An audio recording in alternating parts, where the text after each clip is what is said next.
tardes a los que estáis en presencial, buenas tardes a los que estamos online. Vamos a continuar con nuestro ciclo Foro Liberal, gracias a la Asociación de Estudios de Axiología. Hoy contamos con dos extraordinarias mujeres aquí con nosotros que nos van a ofrecer sendas conferencias sobre temas interesantes en relación con el mundo del derecho. Voy a presentar primero a nuestra ponente María Ángeles Almacellas y después presentaré a María Cristina Armida. Y también diré cuáles son los temas sobre los que van a hablar cada una de ellas. Tienen un currículum impresionante cada una de las dos, pero lo cierto es que creo que es interesante leerlo porque nos va a dar idea de los dos temas en los cuales son especialistas, de los cuales van a hablar a continuación. María Ángeles Almacellas es doctora en Filosofía y Ciencias de la Educación por la Universidad Complutense de Madrid. Es licenciada en Filología Hispánica, diplomada en Formación Teológica y además experta en educación en virtudes a través del cine. Es directora de una página web súper interesante, les recomiendo que la consulten si no lo han hecho nunca, Cinemanet. Yo la utilizo de hecho para mis clases, tienen muchísimas reseñas de películas en las que efectivamente pues, se muestra qué tipos de valores hay, qué se puede enseñar con esas películas y es efectivamente bastante orientada a la docencia. Además dirige el curso El arte de ver películas, un título precioso en la Universidad Politécnica de Madrid. Es crítica de cine en esta página de Cinemanet, también en Pantalla 90 y en Cine y Valores, de la Fundación López Quintás para el fomento de la creatividad y los valores. Es además presidenta de Signis España y miembro del Círculo de Escritores Cinematográficos. Ha sido profesora de la Universidad Internacional de La Rioja, hemos sido entonces compañeras en la misma universidad, y miembro del jurado ecuménico en el 74 Festival Internacional de Cine de Cannes, en Francia. Pertenece a los jurados de los premios cinematográficos Alfa y Omega, Qué bello es vivir y Personaje de Cinemanet. Es autora, entre otros títulos, de varias obras. Cine y literatura, de la vida al arte, un camino de ida y vuelta. Géneros cinematográficos, un viaje a través del cine, en colaboración con Ninfa Watt y Juan Orellana. Ambos son del año 2023, de este año 2023. Otras anteriores serían No creo, pero busco la verdad, Tras las huellas de Teresa de Jesús, Cine para pensar, Manual de crítica de cine, en colaboración con Ninfa Wood y Juan Orellana, Seguir educando con el cine, Camino hacia la madurez personal y Educar con el cine. Tiene también colaboraciones recientes en obras colectivas, como por ejemplo puede ser El cine, instrumento educativo en la familia, Una mirada profunda para penetrar lo inefable y Sentido de la vida, cine y pandemia. Todos sabemos que en esa época difícil de la pandemia, pues muchos redescubrieron justamente esto, precisamente porque había más tiempo para ver el cine y degustarlo. Y también tiene otra publicación que se llama Ver, pensar, descubrir, cine y antropología filosófica. Como saben, estas dos conferencias están integradas dentro del Foro Liberal. El tema sobre el que nos va a hablar María Ángeles Almacellas es un tema apasionante. El título es El abogado bueno en matar a un ruiseñor, la película de 1962. Pues tiene la palabra María Ángeles Almacellas. Pero Nieves, si te parece, lo ponemos para asegurarnos que los que están online les llega el sonido.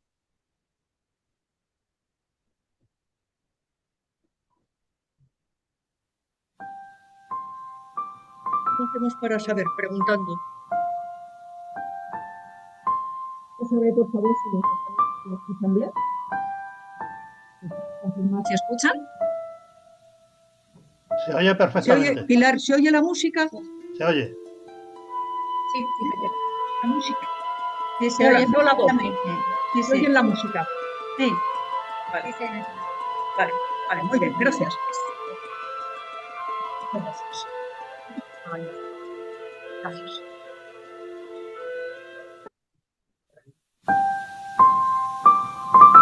Bueno, pues saludos a los presentes, saludos a los que están online y ante todo el agradecimiento a Nieves, por favor, la primera, a los estudios de axiología, es siempre un placer y un honor que cuenten conmigo, a don José María Méndez, entrañable don José María, querido amigo, el maestro. Pues muy bien, que oiga que le quiero mucho. Y también gracias al Ateneo, porque es un lujazo poder estar en este marco. Pues ya yendo a lo que nos interesa, no, perdón, la película de Robert Mulligan está considerada una obra de arte, una obra maestra del cine, por varias razones. Hablar de obra maestra del cine, Rafael Porro, que tengo ahí, pues siempre a lo mejor. Lo que pasa es que, además de ser el maestro de cine, es un amigo y la amistad da mucha confianza para atreverme a lo que sea. Pero sobre todo, la película ha pasado a nosotros por su gran valor ético, por su defensa de los derechos humanos. La ética precede a la legalidad. Si digo algún disparate, Cristina, por favor, interven. La ética es anterior a la legalidad, pero las leyes son necesarias, aunque no sea más a veces que para poner orden. Don José María Méndez lo ilustra con un ejemplo de lo más pertinente, que es el Código de la Circulación. Es necesario, por muy buenos que seamos todos. Pero en ocasiones las leyes de los hombres, las leyes escritas o las que no están escritas porque no necesitan estarlo, porque son fruto de la costumbre, pues a veces estas leyes llegan incluso a colisionar con la ética. Y eso viene pasando, ahora lo veremos, desde que el mundo es mundo o desde que hay leyes en el mundo. Lo importante en esta película es que el personaje protagonista, Atticus Finch, es capaz de mostrar un comportamiento ético impecable, incluso cuando él, que es abogado, se encuentra con una legislación o con una aplicación de la justicia que o choca frontalmente o por lo menos está en esa línea roja que puede caer de un lado o de otro, pero él no cae de un lado o de otro. Está en el lado de una ética impecable. La película, por debajo de la cama argumental, es que yo creo que no está recta al ordenador para que me vean, sino ahora. La película trata de lo falible justamente de la justicia humana y de esa colisión que puede darse alguna vez entre ética y legalidad. Este como digo, es un asunto que viene ya de lejos. Tenemos ya una muestra en el siglo V antes de Cristo. Decía Martin Heidegger, el filósofo, que algunas tragedias de Sófocles han dado mejores lecciones de ética que los tratados de ética. Pues bien, hay una tragedia de Sófocles, Antígona, que justamente trata ya de esa colisión. Hay un momento crucial en que Creonte le dice a Antígona: ¿sabías que había sido decretado por un edicto que no se podía hacer esto? Hacer esto era enterrar el cadáver de su hermano. Y dice ella: lo sabía, no lo iba a saber. Y a pesar de ello te atreviste a transgredir estos decretos.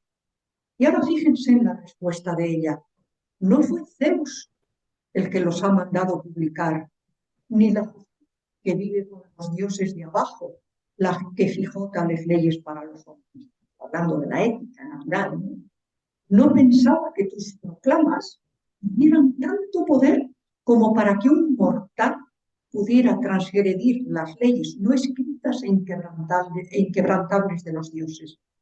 Estas no son de ayer ni de hoy, sino de siempre, y nadie sabe de dónde surgieron. No iba yo a tener castigo por ellas de parte de los dioses. Es decir, ya tenemos ahí el siglo V antes de Cristo, que en algún momento se puede dar este conflicto. Siglo XXI, en el año 2015, una película de Gavin Hood, Espías desde el cielo, que les recomiendo, que plantea un problema ético distinto, pero un problema ético.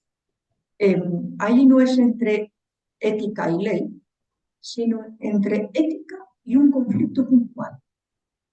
Muy resumidamente, la protagonista, Catherine Power, que es Helen Mirren en estado de gracia totalmente, es un oficial de inteligencia británico, las feministas me saltan encima, y está liderando una operación en África, en Nairobi, contra unos terroristas que lo van a la operación es con drones, por eso son espías desde el cielo, con drones.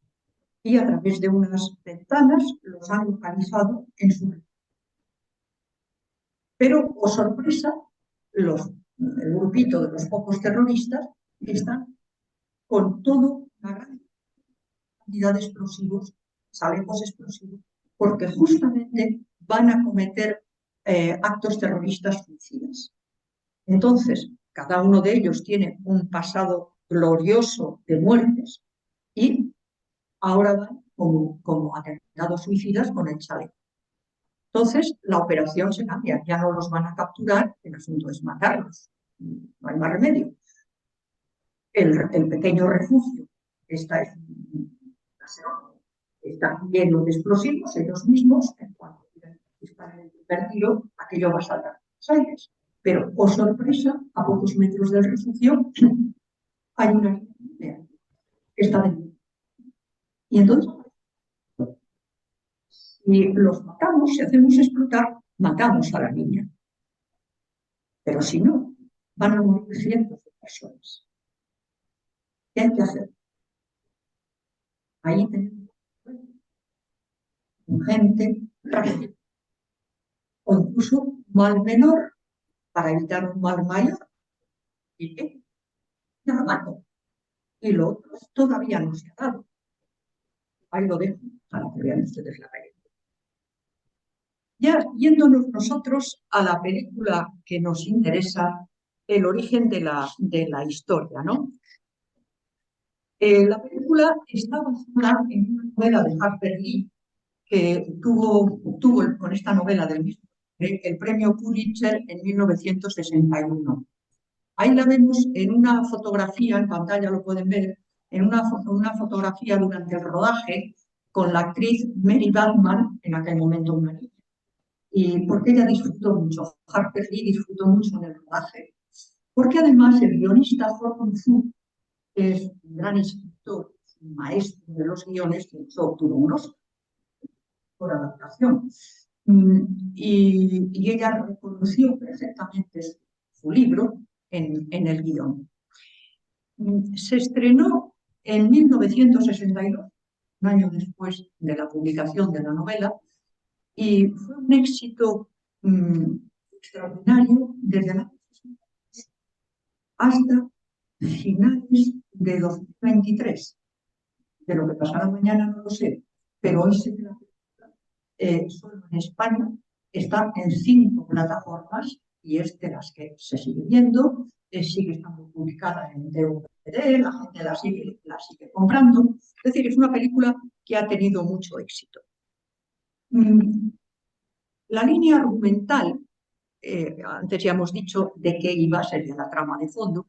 La línea argumental tiene como protagonista Atticus Finch, Gregory Peck, es un abogado viudo con 2 hijos que defiende a un hombre negro al que han acusado de haber violado y dado una paliza a un. ¿Por qué el título? Bueno, la película tiene 2 tramas fundamentales. Una es el juicio a ese negro acusado de violación, Tom Robinson, totalmente inocente, y la otra trama va a seguir a Bradley, que es una buena persona, pero es un hombre que tiene una deficiencia psíquica, y en el pueblo han hecho toda una historia. Hay una leyenda sobre él, porque es el diferente.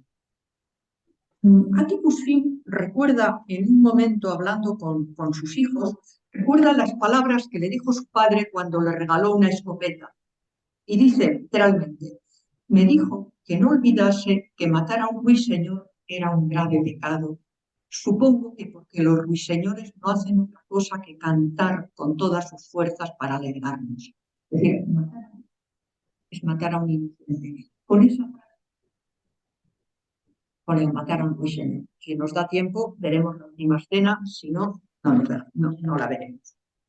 Tom Robinson es un hombre bueno, es un hombre inocente, pero tiene 2 delitos por los cuales va a ser condenado, teóricamente.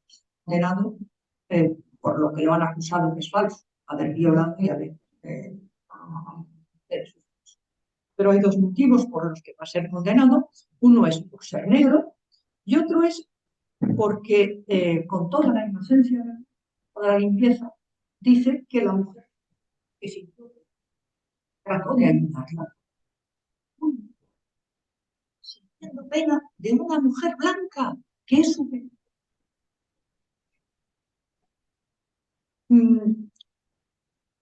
Es una ley no escrita, pero es una ley vigente entre esa gente. Al final, cuando es sentenciado, cuando se lee la sentencia, hay otra cosa horrible. El jurado lo declara culpable y la respuesta del público es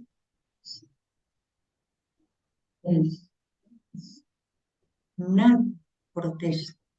Todos saben que es inocente. Todo el mundo calla.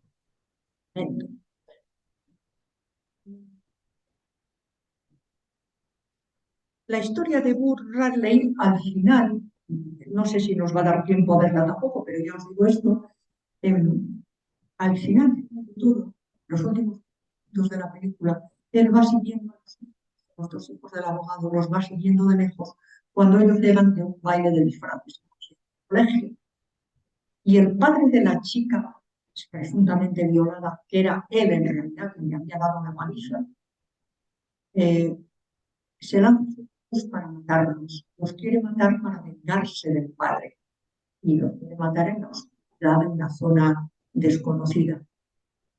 Pero este chico, Burt Radley, iba detrás a mucha distancia para proteger a los niños.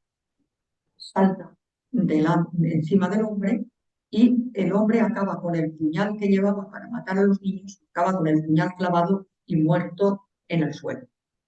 Bueno. Atticus Finch es un hombre con un sentido ético clarísimo en todos los aspectos. Por eso es un grandísimo educador para sus hijos, porque les transmite valores, la palabra y con la vida. Toda elección de valores. Es un hombre que hace lo correcto y lo justo, aun sabiendo que va a perder, porque está defendiendo sin ninguna esperanza. O sea, ya antes le ha dicho, no te preocupes, reuniremos, que ya saben. Pero él está dispuesto, es un hombre íntegro,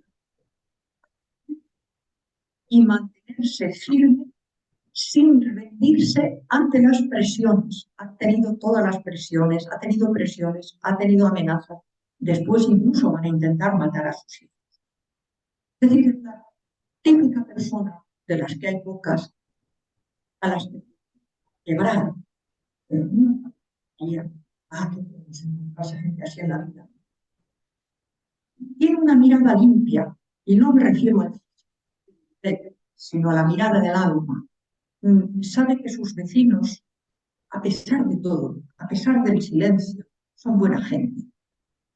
Y le dice a su hija en un momento dado, nunca llegarás a comprender a una persona hasta que veas las cosas de su vista. Es muy importante y muy bondadosa. Cuando ya llevamos una hora de película, la película dura poco menos de 2 horas, prácticamente 2 horas. Pues cuando ya llevamos una hora de película, es cuando empieza el juicio. Y el juicio como tal va a durar unos 40 minutos. Entonces, es una cosa muy interesante, con perdón de Rafael Gordon de hablar así delante de él de técnica de cine, porque es como si hubieran incrustado un cortometraje dentro de la película. Es decir, esos 40 minutos tienen entidad. Se pueden sacar de ahí, hombre, perderían todo el valor del contexto, pero tienen todo su valor, ¿no? Y dentro de esos 40 minutos están los casi 10 minutos del alegato, el alegato final de Atticus Finch, que es una joya de antropología, de ética, de convivencia, del derecho. Es una joya porque, digamos, la columna vertebral de ese alegato es que todos los hombres son iguales, blancos, negros, pobres o ricos, y que hay una verdad y que hay una mentira. Eso es así. Entonces, es la conciencia de Atticus Finch contra de toda la presión social.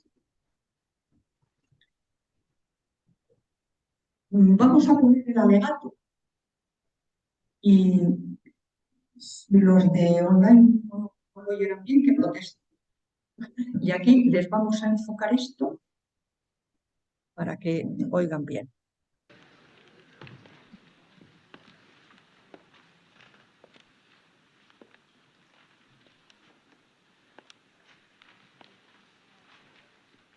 Dare take this kind of time today. It's so interesting. This case should never have come to trial. The state has not produced Oye, one me sale en inglés. iota ¿Qué es eso? of medical evidence that the crime Tom Robinson is charged with ¿En inglés? ever took place. It has relied instead Yes. upon the testimony. Este alegato tiene como 3 apartados. Una joya. La joya está en 3 apartados. En el primero hay una denuncia de la corrupción del sistema. Este caso no debería haberse traído ante el tribunal, no hay pruebas, se apoya en un testimonio. Primera denuncia de la corrupción del sistema. Segundo, un falso testimonio para ocultar la propia culpabilidad. Yo no siento sino compasión por esa mujer, es víctima, pero para tapar su falta, para la sociedad tiene que acusar a otro aunque le cueste la vida. La estructura perfecta de un alegato. Y finalmente viene el alegato fuerte contra la iniquidad y la infamia cuando denuncia la indigna suposición de que todos los negros mienten, etc. Ahora, lo que debiera ser el deseo, en este país los tribunales tienen que ser de gran equidad, todos los seres humanos son iguales, y finalmente un baño de realidad. Yo no soy iluso, sé que esto no es perfecto, pero es el menos malo de los sistemas y ahí nos podemos acoger. Antes hablábamos del silencio culpable, del silencio, pero hay otro tipo de silencio, que es el silencio respetuoso. Y tenemos una prueba también de lo que es el silencio. La gente de color, como habrán visto en la sala, están, y da vergüenza verlo, están separados, están en lo alto. Cuando sale, fíjense, es muy cortito, pero vamos a verlo porque es precioso. Pero sí, fíjense además, desde un punto de vista cinematográfico, del recurso cinematográfico, solo hay música y una frase del reverendo a la hija: póngase de pie, su padre se marcha. Solo con esta frase que le dice, nos da todo ese envoltorio de respeto, de indignidad de que los negros estén separados de los blancos. Salto todo lo correspondiente a lo que había explicado de ese chico que lo salva, pero sí vamos al final, porque quiero que vean la última escena, que son 3 minutos, cuando el chico ese de ha salvado a los niños, lo lleva en brazos, porque el otro le había cascado bien, le ha roto un brazo, o sea, está herido. El niño está herido y sin conocimiento. Y entonces se reúnen, ya ha estado el médico y tal, y Boo forma parte, es admitido en la familia normal, esa es una familia normal. Entonces el sheriff, que es un buen hombre, le dice al abogado, porque el abogado piensa que es el hijo quien lo ha matado, piensa que es su hijo que en defensa propia, y él lo quiere llevar a que lo juzguen. Está deshecho, pero la justicia. Y entonces el sheriff plantea otro nuevo conflicto. O sea, hemos ido viendo conflictos de legalidad, ética, sentido práctico. Plantea cuando una actitud que sobrevuelve la legislación puede ser más justa que la aplicación de la justicia. Le da la vuelta a la vida. Y Atticus Finch se cae. Se queda con un dilema. Ahí sí que se queda descolocado. Porque el sheriff es razonable en decir esto. Esto es justo y la justicia sería injusta. Vamos a verlo y opinen, porque Cristina me está mirando con el ojo izquierdo diciendo, ¿cómo puede ser eso de que lo justo sea injusto? Vamos a ver. Fin de la película. Y fin de la charla, solo les voy a hacer una reflexión, por si acaso alguno de ustedes está muy tranquilo pensando que el tema de la segregación racial, la trama argumental, que lo tenemos muy lejos. Es verdad. Pero el fondo humano, la reflexión que nos puede llevar es que Atticus Finch es el símbolo de la dignidad personal unida a los valores democráticos, que se opone al dominio avasallador de quien está dispuesto a retorcer las leyes para adaptarlas a sus propias conveniencias. Señores, si esto no es noviembre de 2023, ya me contarán. Mira, perdón que creo que me he pasado. Muchas gracias, María Ángeles, porque ha sido una conferencia de bastante altura. La verdad es que nos hemos quedado impresionados de los detalles que eres capaz de captar en las películas. Se nota que las has visto una y otra vez y que no te terminas de cansar nunca de estas grandes obras de arte cinematográficas. Bien, vamos a pasar a nuestra segunda conferenciante de hoy, que es María Cristina Hermida del Llano. Hoy tenemos aquí una buena representación, ¿no?, de estas grandes mujeres que se han dedicado a un tema de profundidad y que desde luego tienen muchísimo interesante que contarnos sobre ello. María Cristina Hermida es catedrática de Filosofía del Derecho en la Universidad Rey Juan Carlos de Madrid, ejerciendo las funciones de coordinadora del área de Filosofía del Derecho y habiendo sido coordinadora del programa de doctorado en Ciencias Sociales y Jurídicas durante el curso 21-22. Ha sido presidenta de la Asociación Española de Hispanismo Filosófico, así como directora de la revista Hispanismo Filosófico, Historia del Pensamiento Iberoamericano, desde 2017 hasta este año, 2023. Es además directora coordinadora, editora in chief de la colección Pensamiento Ibérico Hispanoamericano de la editorial Sindéresis desde el 2017. Desde el año 2020 es miembro de la Comisión de Ética Judicial, miembro de la Asociación Española de Hispanismo Filosófico desde el año 95 y de la Asociación Española Alexander von Humboldt desde el 2001. Es académica correspondiente de la Real Academia de Jurisprudencia y Legislación de Madrid desde el 2006 y miembro del Banco de Expertos de la Agencia Estatal de Investigación en España desde el 2022. En 2013 consiguió el título de profesora Jean Monnet, habiendo obtenido el grado Jean Monnet Chair, catedrática Jean Monnet, por la Comisión Europea en 2017.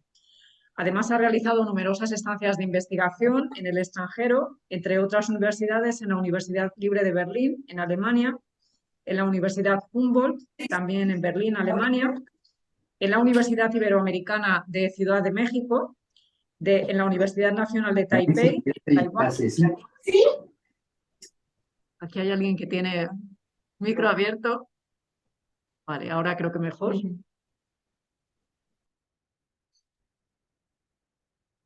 También ha sido profesora visitante en la Universidad Iberoamericana de Ciudad de México, en la Universidad Nacional de Taipei, en Taiwán, en la Kyiv University of Law of the National Academy of Science in Ukraine, en Ucrania, en Johannes Kepler Universität de Linz, en Austria, y en calidad de Visiting Research en Georgetown University Law Center, en Washington, D.C., en Estados Unidos, desde 2013 hasta el 2017. Mantiene sus líneas de investigación colaborando activamente con diversas universidades del ámbito nacional y extranjeras, entre otras Estados Unidos, Alemania, Austria, Inglaterra, Italia, Bélgica, Holanda, Ucrania, Polonia, Rumanía, Chile, Colombia, Brasil, Perú, Cuba, México y Taiwán.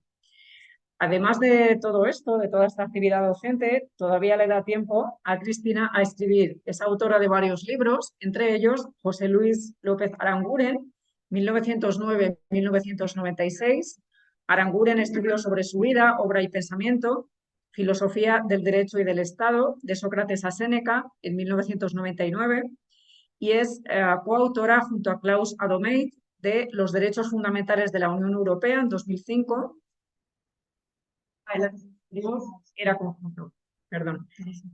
Efectivamente, en 2005 publica Los Derechos Fundamentales de la Unión Europea, la mutilación genital femenina, el declive de los mitos de legitimación en 2017 y Justicia racial, derechos y minorías, un tema que va pues, completamente acorde con lo que acabamos de ver en la película en este año de 2023.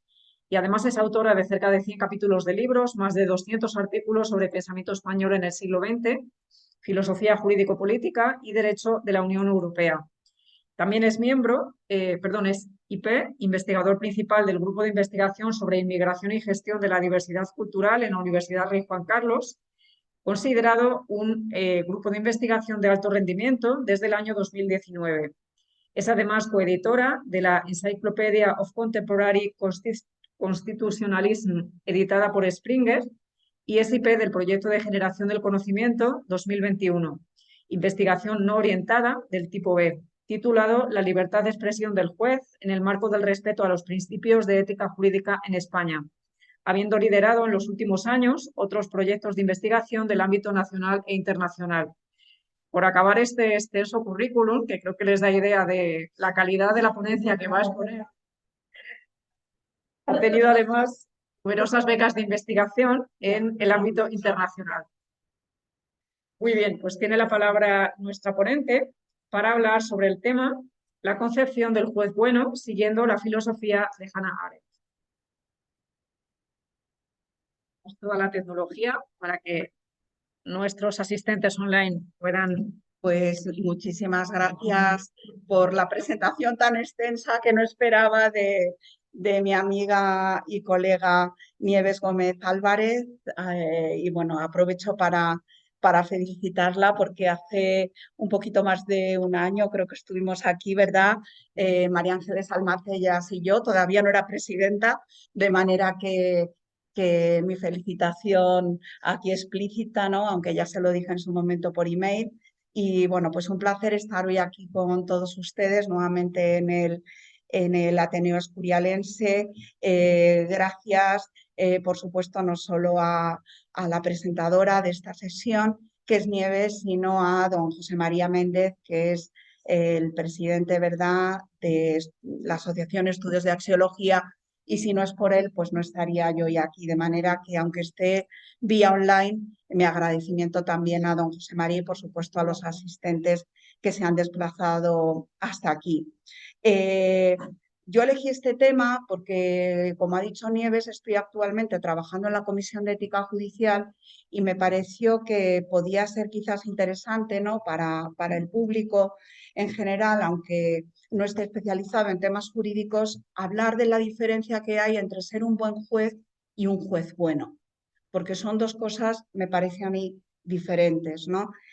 Y para ello, pues, utilizo una filósofa que, la verdad, empecé a leer pues ya hace unos 8 o 9 años y me enganchó completamente las lecturas que realicé sobre ella. Se trata de Hannah Arendt. Y además, bueno, pues aunque es una filósofa política, para mí una de las más importantes teóricas políticas del siglo XX, que ya ha fallecido, nació, para que contextualicemos, en Alemania y vivió entre 1906 y 1975, creo que el pensamiento de Hannah Arendt lo podemos traer a nuestra actualidad y nos puede ayudar con las claves que dan sus obras para resolver algunos problemas que tenemos en nuestra sociedad actual en pleno siglo XXI. Fue también un texto de Ignacio Sancho Gargallo, un magistrado del Tribunal Supremo muy brillante, titulado El paradigma del buen juez, el que también leí y eso lo primero me hizo reflexionar sobre la importancia de ahondar en el tema de qué es lo que representa un buen juez, qué es lo que debería considerarse un buen juez, esté donde esté en España, esté en el Tribunal de Estrasburgo, esté en el Tribunal de Luxemburgo o en la Corte Interamericana de Derechos Humanos, o sea, un simple juez de instrucción.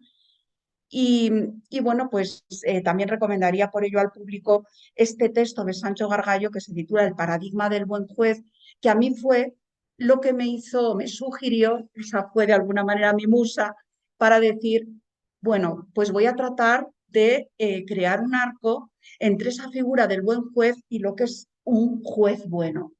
Y para ello voy a utilizar el pensamiento de Hannah Arendt. Este fue un poco el esquema que me planteé como reto, que nadie había hecho y que, bueno, pues pensé también que podía ser un reto intelectual pues innovador y que también podía dar lugar al debate, que es al final lo que pretendemos con estas sesiones, ¿no? De manera que me puse las gafas de la ética judicial y empecé a leer a Hannah Arendt, a releer esos textos, ¿no?, importantes de ella, para ver si ella nos daba pistas de lo que podía ser un buen juez y desde ahí plantearme, como digo, ese arco hasta la idea de el juez bondadoso, ¿no? Bueno, pues una de las primeras cosas que descubrí leyendo a Hannah Arendt es que efectivamente el ser un buen juez no te lo da ganar una oposición. El ser un buen juez, nadie nace siendo un buen juez o siendo un buen juez en potencia porque haya nacido en un contexto como el de la familia que se nos presenta aquí, ¿verdad? Con la figura de este abogado magistral, Atticus, no. El buen juez es quien se esfuerza por serlo, es decir, quien, nos dice también Hannah Arendt, está tocado por la necesidad de comprender. La necesidad de comprender. Un buen juez, dice también, es quien no tiene ataduras de grupo. Lo hemos visto también en la película que nos ha presentado María Ángeles, que no tiene prejuicios ideológicos ni constricciones de escuela. Y curiosamente, todas estas ideas pues fueron utilizadas cuando una amiga de Hannah Arendt, cuando ella muere, le dedica una carta y describe de Hannah Arendt de esta manera, como una filósofa sin ataduras de grupo. También Hannah Arendt destacaba en sus primeros escritos algo que me parece fundamental en el ámbito jurídico, sobre todo en la tarea de interpretar y aplicar el derecho, que es el de desarrollar un sentido para lo diferente, desarrollar un sentido para las diferencias. Es decir, que el juez que quiere convertirse en un buen juez tiene que también tener una acusada sensibilidad hacia lo diferente. Y esto lo explicaba Hannah Arendt con ese lema de hay que distinguir para comprender.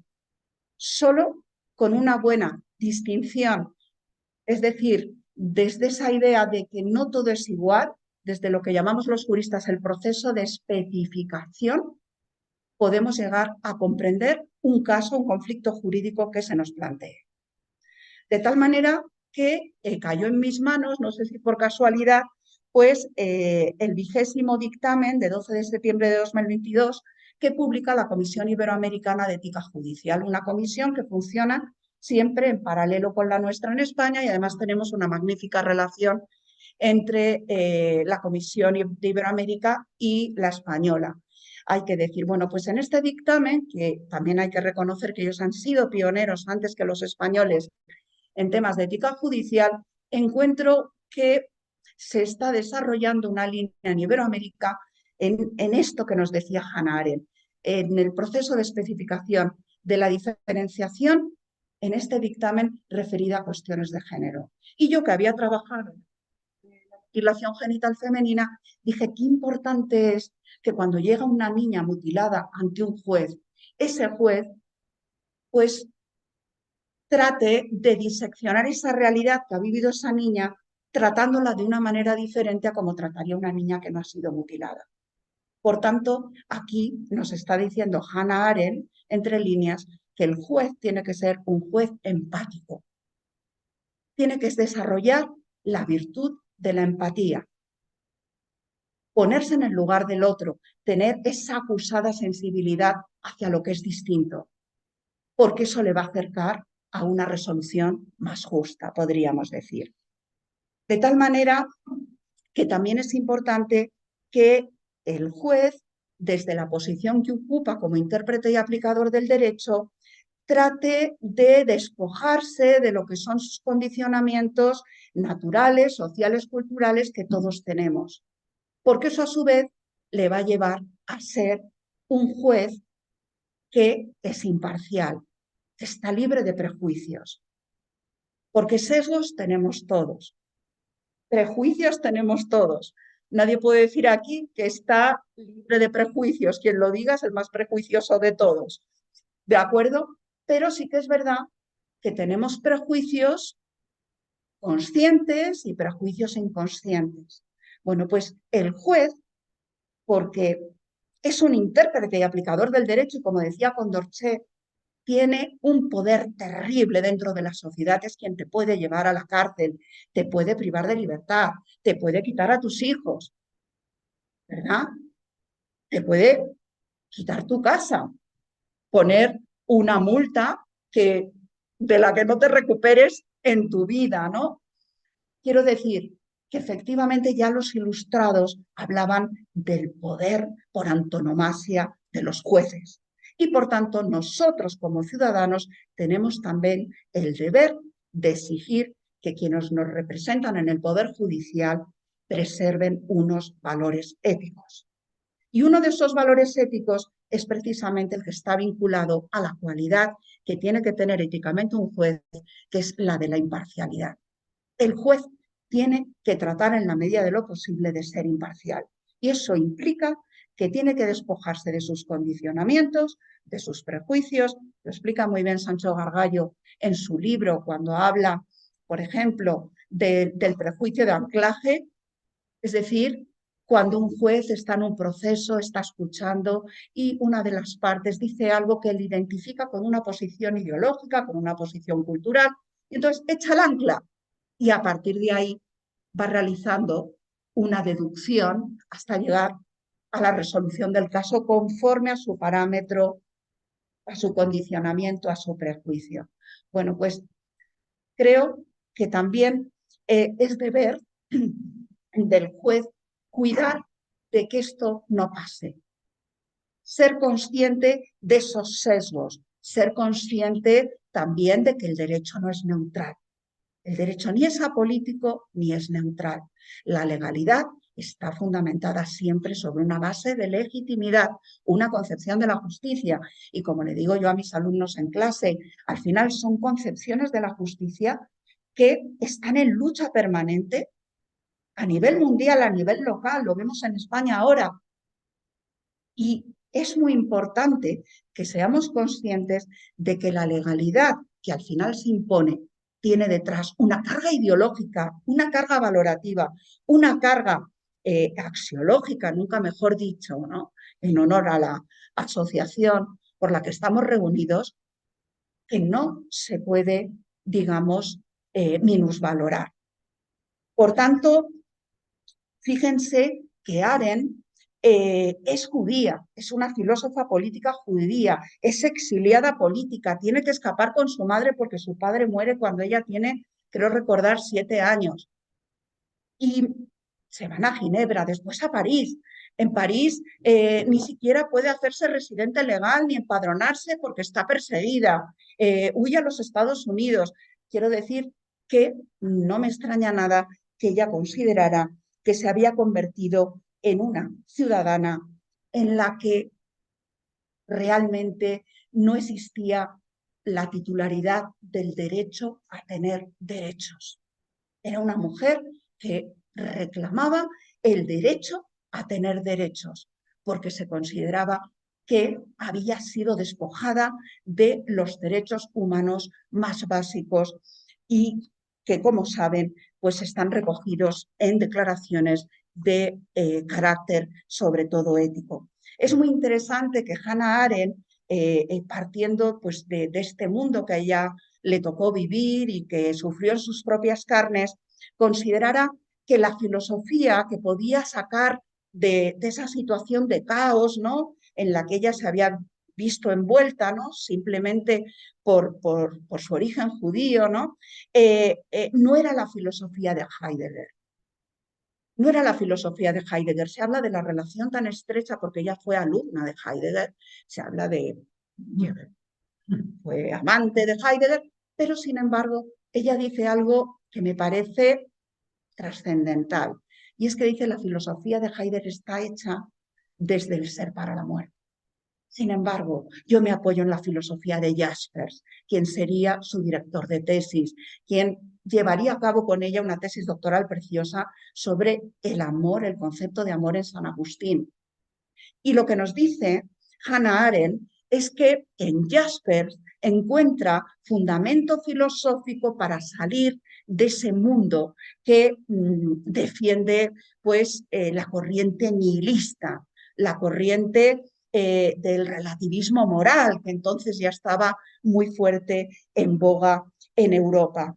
¿Por qué? Pues porque dice Hannah Arendt que esa filosofía nihilista es una filosofía que no alberga esperanza alguna. Y por eso ella se apoya en Jaspers, porque es una filosofía para la vida.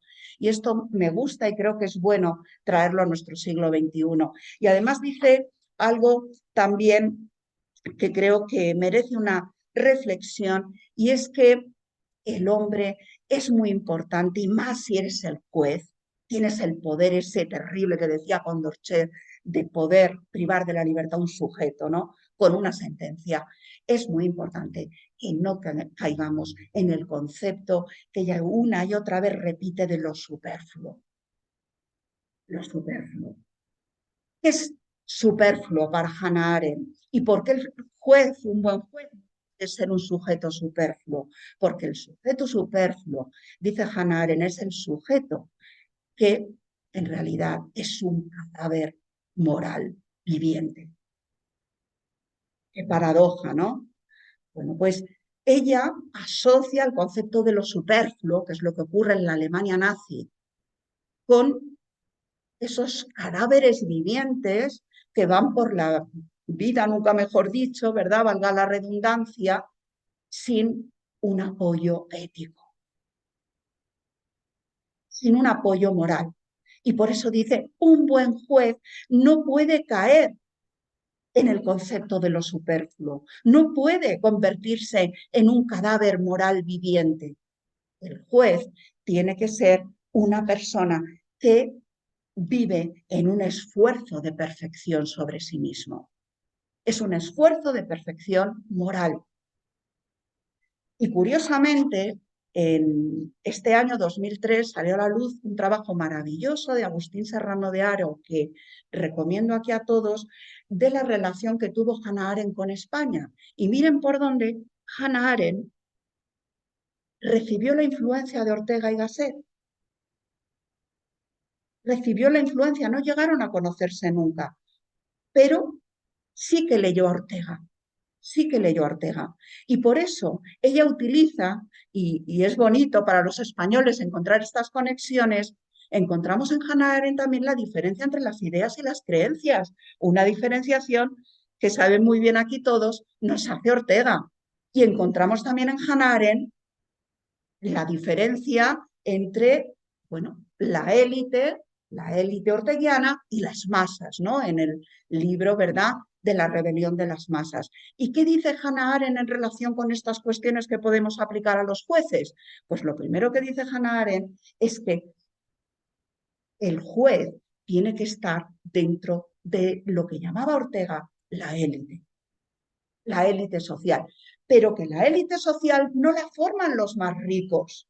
La élite social o la élite orteguiana no la forman los más poderosos en términos, podríamos decir, culturales o políticos. No, la élite a la que tienen que pertenecer los jueces es la ética, es esa élite que preserva los valores éticos por antonomasia dentro de la sociedad.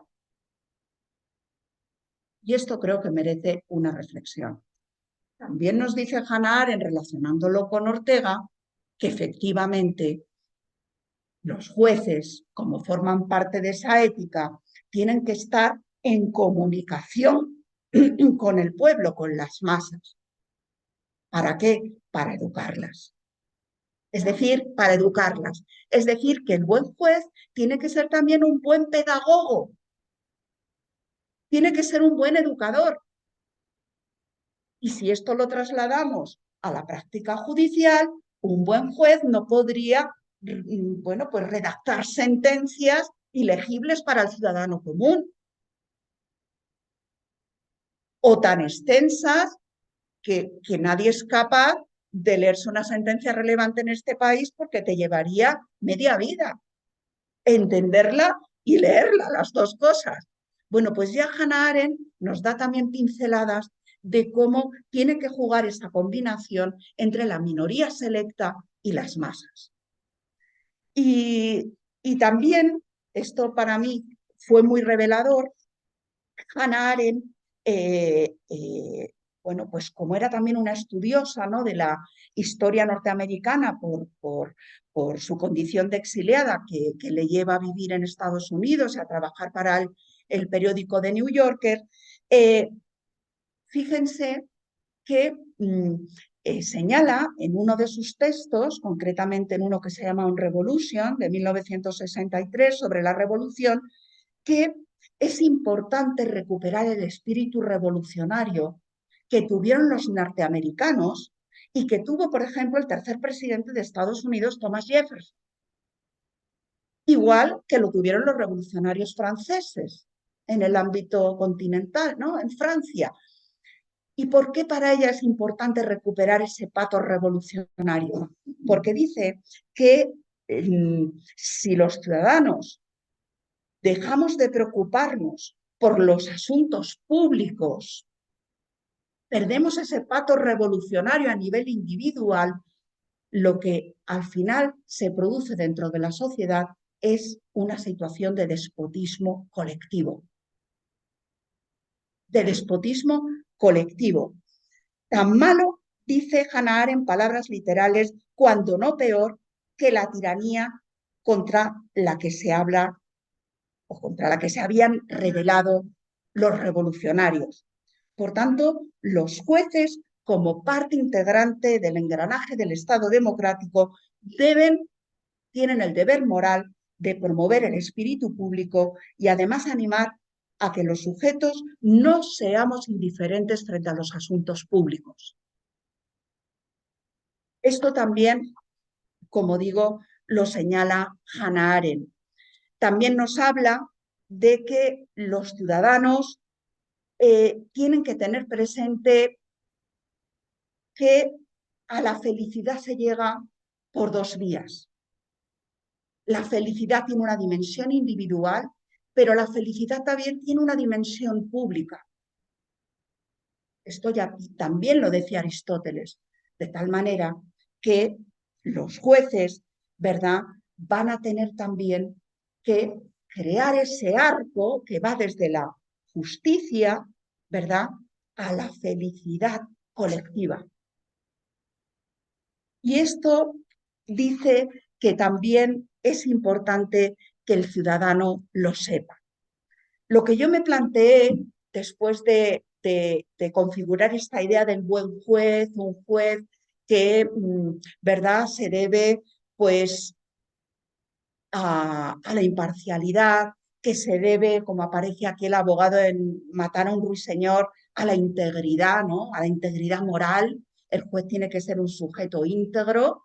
La integridad, no lo olvidemos, es la posición que ocupa el juez con respecto a la sociedad, no con respecto a los otros poderes, porque eso sería hablar de independencia del juez, también importantísimo, como deber ético principal del juez. Bueno, pues una vez que diseñé yo esta figura del buen juez, me planteé, y con esto paso a la segunda parte de mi intervención, espero más breve que la primera, así el buen juez, el juez que realmente consigue cumplir todas estas características que nos da Hannah Arendt, es además un juez bueno. O se puede ser buen juez y un juez malo.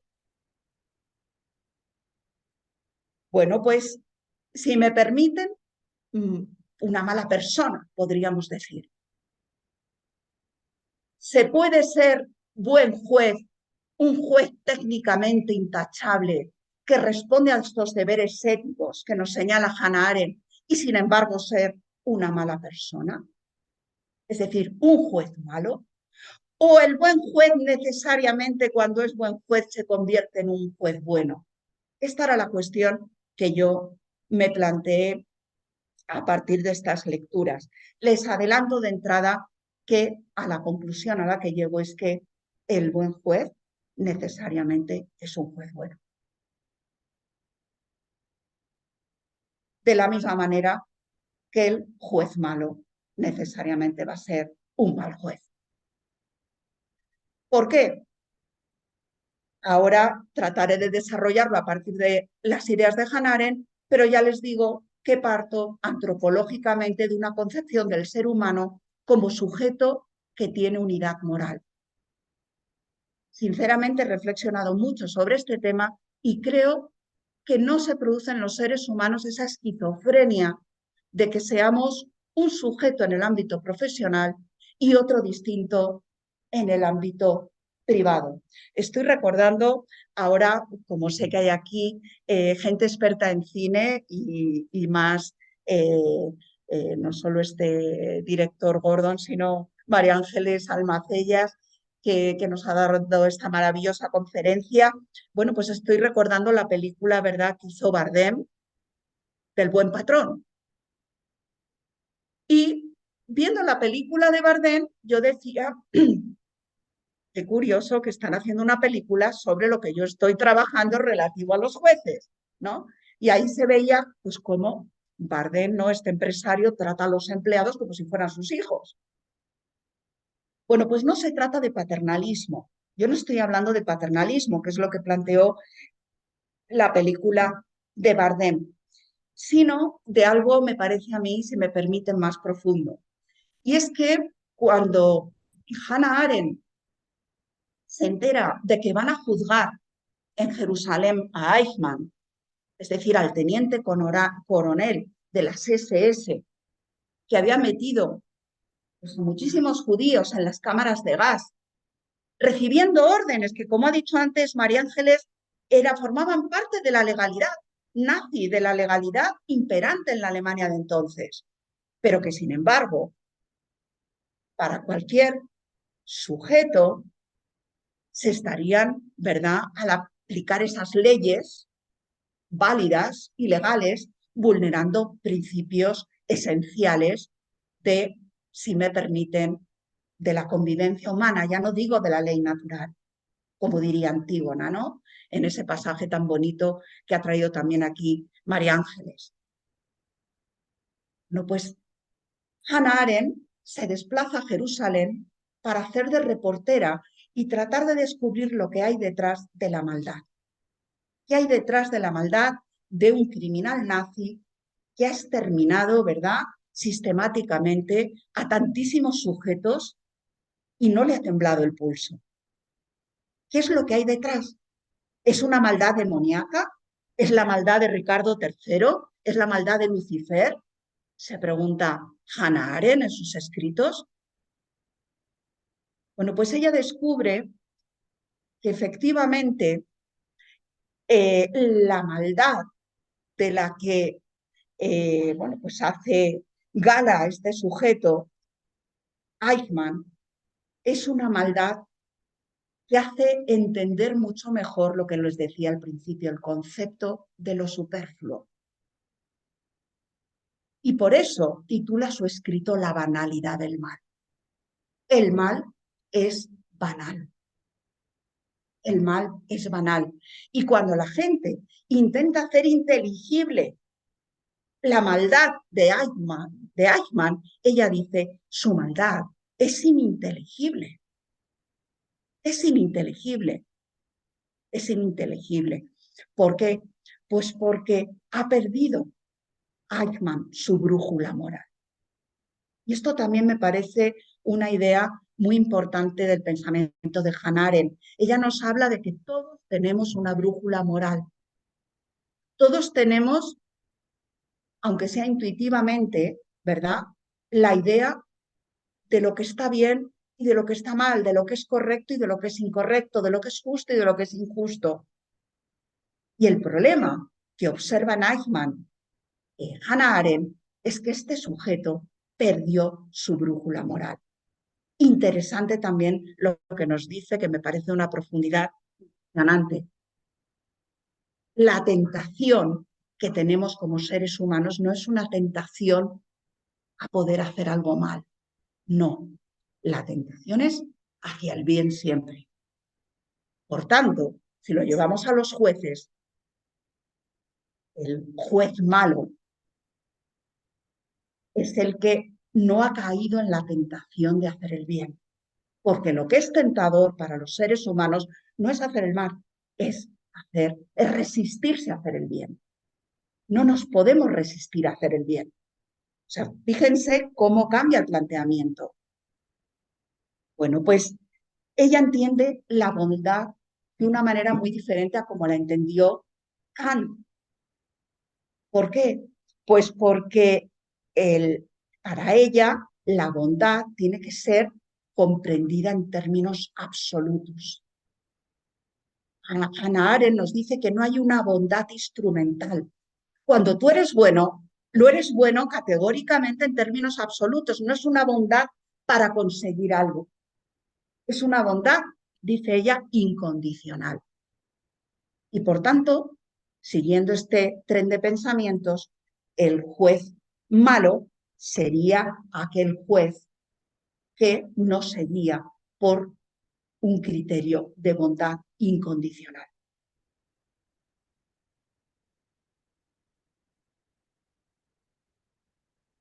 La cuestión que les puedo decir también, salió hace unos días en la Comisión de Ética Judicial, es si lo que haga un juez en el ámbito privado puede tener una repercusión en el ámbito público. Si se fijan, tenía que ver con lo que yo estaba investigando. Y, por supuesto, somos 7 miembros, allí se delibera, los dictámenes salen consensuados, es decir, que nunca el dictamen refleja la posición de los 7, pero sí es una decisión, podríamos decir, conjunta. Y yo, si me permiten aquí decirlo en petit comité, porque tampoco somos muchos, les puedo decir que, desde mi punto de vista, lo que haga un juez en el ámbito privado tiene un alcance claro, ya no indirecto, directo, sobre el espacio público, sobre la dimensión pública del juez. No olvidemos que el Estado de Derecho se preserva a través, ¿verdad?, de ese principio de separación de poderes que explica muy bien Montesquieu en su obra El espíritu de las leyes, en donde el poder judicial, llega a decir Montesquieu, pues porque está en un patrón de positivista, estatalista, legalista, donde el juez tiene ataduras de todo tipo. Fíjense lo que nos dice Montesquieu, en el espíritu de las leyes, el juez es la boca que pronuncia las palabras de la ley. Es decir, el juez se debe a la ley. Y esto sí que es verdad que con el paso del tiempo se ha ido dulcificando, porque sabemos que hoy en día el Estado democrático de derecho no solo tiene leyes, tiene principios. Las leyes se cumplen o no se cumplen, los principios se cumplen en mayor o menor grado, pero nos dice también Montesquieu algo importantísimo, y es que los jueces son servidores públicos. Son servidores públicos. Y además, el poder que tienen es un poder con dignidad estatal que emana del pueblo. Por tanto, ¿cómo no va a tener alcance sobre el espacio público lo que haga un juez en el ámbito privado? Cuando la función que realicen los jueces dentro del Estado democrático de derecho va a tener una incidencia directa sobre los pilares sobre los que se sostiene nuestro Estado. en el ámbito nacional y en el ámbito internacional, por supuesto, también. De tal manera que los jueces, y con esto termino, tienen la obligación de fortalecer la confianza de la ciudadanía en la justicia. Y para ello no solo tienen que ser buenos jueces, sino también jueces buenos.